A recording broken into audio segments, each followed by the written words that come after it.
લક્ષ્ય ન્યૂઝ, એક નજર, એક લક્ષ્ય. લખતર તાલુકાના છારદ ગામ ખાતે આવેલ અપરા વિસ્તારમાં રોડ પર ગંદકીનું સામ્રાજ્ય સર્જાયું છે, જેને લઈ છારદ ગામના ગ્રામજનો દ્વારા લખતર ટીડીઓને લેખિત ગંદકી હટાવવા માટે રજૂઆત કરવામાં આવી હતી. છારદ ગામ ખાતે આવેલ પરા વિસ્તારમાં આંગણવાડી તેમજ પરા વિસ્તારમાં જવા માટેના રસ્તા પર R&Bના અંડરમાં આવેલા ગટર સાફ ન કરેલ હોય, જેને લઈ ગંદકીનું સામ્રાજ્ય જોવા મળ્યું હતું.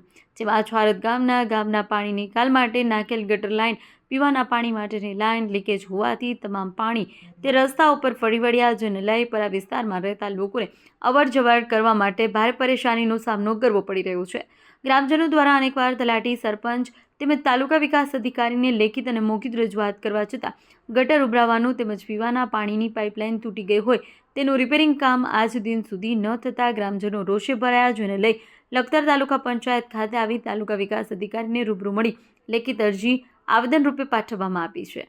તાલુકા વિકાસ અધિકારી શ્વેતાબેન દ્વિવેદી દ્વારા તાત્કાલિક ધોરણે પીવાના પાઇપલાઇન રિપેર કરવા માટે છારદ ગામના તલાટીને ટેલિફોનિક જાણ કરી તાત્કાલિક ધોરણે નિકાલ કરવાની પણ જાણ કરવામાં આવી છે અને R&Bના વિભાગમાં આવતી ગટર તાત્કાલિક ધોરણે સાફ કરવાની પણ તાલુકા વિકાસ અધિકારી દ્વારા લેખિત લેટર કરી પણ જાણ કરવામાં આવી હતી.